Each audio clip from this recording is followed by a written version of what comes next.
Trying to get better lighting, but you don't want to spend a huge amount of money doing it? Well, in this video, I'm going to give you 4 mostly inexpensive ways to light your YouTube videos. Let's get into it. I'm going to be going through these options from cheapest to most expensive. But before we get into it, I want to say thank you so much for getting me to 100 subscribers. It means a lot to me and I never thought it would happen, so thank you. Now that we've got all that stuff out of the way, let's get into the actual content of this video. First things first, learning about how light works and different lighting techniques is probably the biggest thing you can do to help with your lighting.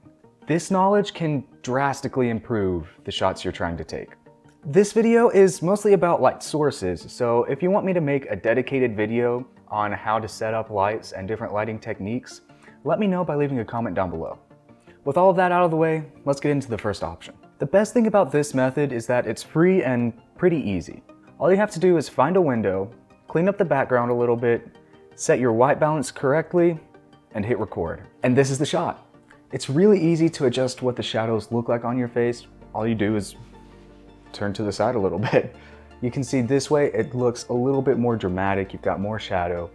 If you want something that looks good, makes you look the best, if you look directly at the window, you're gonna get a pretty flat light. We're now gonna move on to option 2, which is simply a lamp. If you already have one in your house, you can just grab it, or you can go buy a pretty cheap one from the store. Now when you're using this, it's really important to get your white balance correct. If you don't, you could look basically orange, and sure, you can fix it in post, but it's never fun to do that. This is what it looks like using a lamp as your main light. Now if you want a wider shot, you may be able to back the camera up and use the lamp as like a practical light. I'm not entirely sure how that'll look because I haven't tested it out myself.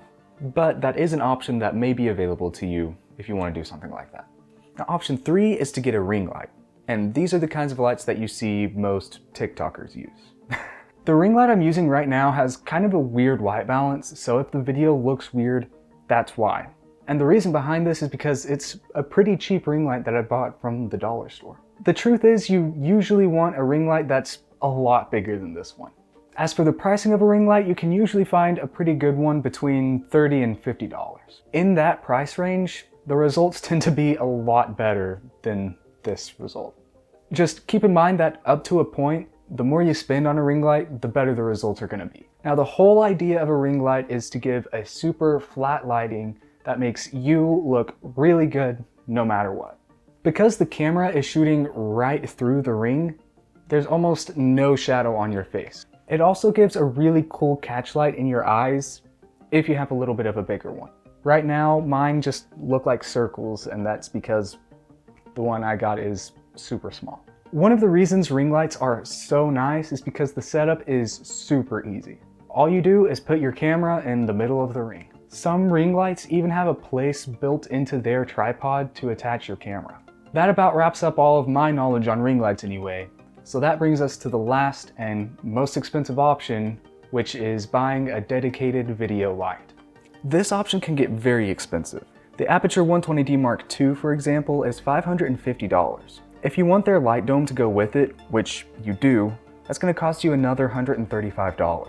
Now this is really expensive, but there are much cheaper options. I'm currently using the Godox SL60W. It's a bit of an older light, but you can buy it for around $120. To put this into perspective, that's cheaper than the Aputure softbox. With that said, you don't have to spend that much money on a softbox. I'm currently using a newer softbox, which is much cheaper than the Aputure. Another option in this category are LED panels like the GVM 800D. You can get 3 of those lights for around $350, which is a little bit expensive, but considering you're getting 3, isn't a bad deal at all.